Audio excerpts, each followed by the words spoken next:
Voilà mes chers amis, nous passons à la deuxième correction des fractions. Voilà, le numéro 1, 40 unités 4 septièmes moins 25 unités 1 quart.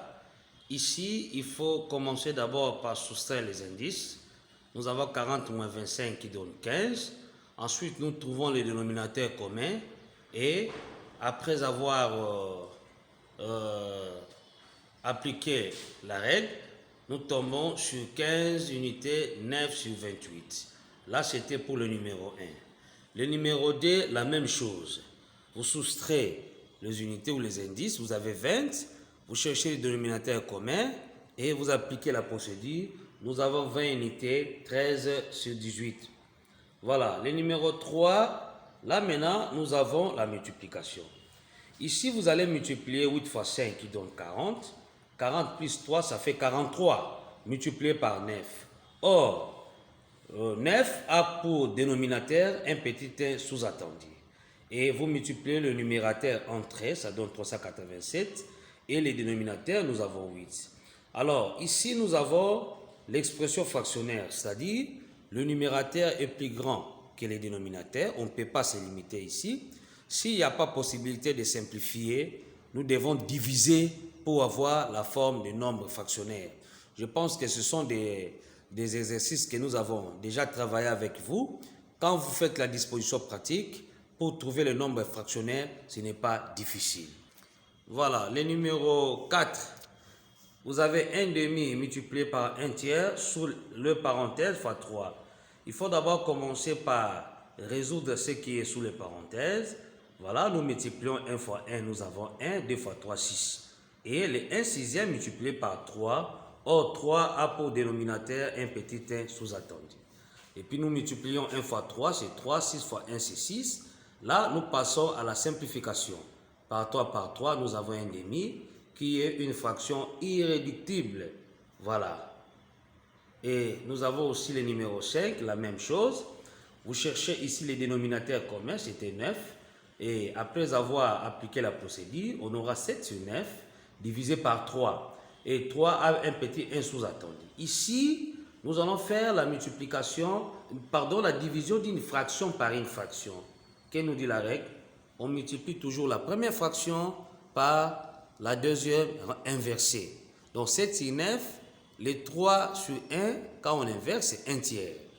Et nous tentons de simplifier, il n'y a pas possibilité, et nous multiplions 7 fois 1, c'est 7, 9 fois 3, 27. Là, nous avons une fraction ordinaire où le numérateur est plus petit que les dénominateurs. Merci. Passons au numéro 6. Nous avons directement la division d'une fraction par une fraction. 4 cinquièmes divisé par 9. 9 a un petit 1 sous-attendu. Alors, on va inverser. 4 sur 5 fois 1 sur 9. On inverse 9 sur 1, c'est 1 sur 9.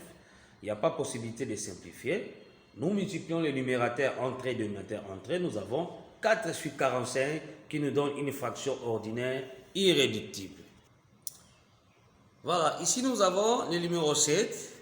12 7 neuvième plus 1 2 tiers et 7 unités 4 dixièmes. Je reprends maintenant la fraction pour la fraction décimale, c'est-à-dire 7 unités 4 dixièmes et la forme de nombre fractionnaire. Voilà.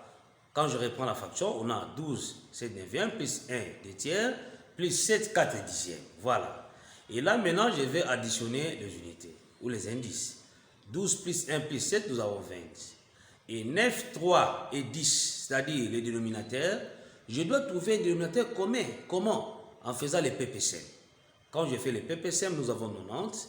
Et j'applique la procédure, nous tombons sur 20, 166 sur 90. Là, je simplifie par 2. 166, on a 20 unités, 83 sur 45. Mais on ne peut pas se limiter dans 83 sur 45. Suivez. Voilà. Nous avons 20 unités 83 sur 45. Comme le numérateur 83 est plus grand que les dénominateurs, nous allons passer à la disposition pratique. Et après avoir fait la disposition pratique, le quotient c'est 1. Nous prenons notre 20 plus 1, ça fait 21. Le numérateur devient non terrestre et on garde diviseur comme dénominateur. Voilà. C'est tout pour le numéro 7. Le numéro 8. Vous avez 9 unités 25 centièmes que nous devons reprendre à la fraction pour que ça soit désormais une expression fractionnaire à la place d'une fraction décimale ou un nombre décimal, voilà. Vous avez 110 1 septième ou un 9,25 sur 100. Là, on soustrait les indices, on a 101. On trouve le PPCM, le dénominateur commun c'est 700, on applique la procédure et nous tombons à 100 unités 625 sur 700. Là, on simplifie par 25,25. Nous avons maintenant 100 unités 25 sur 28. Là, il n'y a plus possibilité de continuer parce que nous sommes devant une fraction, nombre fractionnaire ou fraction ordinaire, où 25 est inférieur à 28. Voilà. Et numéro 9, là, il faut d'abord trouver le dénominateur commun, les éléments qui sont sous les parenthèses. Et quand nous avons effectué à côté, c'était 25 sur 28. Donc 0,75 plus 1 septième. Donc si vous effectuez à côté, c'est 25 sur 28. Après, vous prenez les 21, vous multipliez par 25 sur 28. Ça, pour autant, oublier 25 a 1 comme dénominateur. Je multiplie le numérateur entrée. On a 525 et dénominateur fois 1, 28, c'est toujours 28. Et là, maintenant, comme il n'y a pas possibilité de simplifier, je fais la disposition pratique de la division pour avoir un nombre fractionnaire. Voilà, 21, 28, il n'y a plus possibilité de continuer, donc on se limite par là.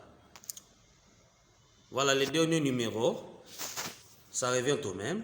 Là, on trouve les dénominateurs communs entre 5 huitièmes et 3 cinquièmes et on effectue la procédure. À la fin, vous allez trouver 49 sur 40. Vous divisez par 7, 7 a un petit 1 sous-attendu comme dénominateur. Et là, nous faisons la division d'une fraction par une fraction. La première par la deuxième inversée. Au lieu de 7 sur 1, quand on inverse, c'est 1 sur 7. Et là, il y a possibilité de simplifier 49 et 7. 49 numérateur, 7 dénominateur. Nous avons 7 au numérateur, 1 dénominateur. Et nous multiplions les numérateurs entrée, dénominateur entrée. Nous avons 7 sur 40. Voilà, mes chers amis. Merci beaucoup. Je pense que c'était vraiment formidable avec cette petite démonstration que nous venons de faire ensemble. Il faut chaque fois vous exercer et je pense que vous irez de l'avant et bien préparer votre terrain à faire. Voilà, n'hésitez pas si vous avez des difficultés. Vous avez notre numéro WhatsApp. Écrivez et je pense que vous aurez toujours des réponses positives qui vont vous satisfaire pour vous améliorer. Merci et à la prochaine.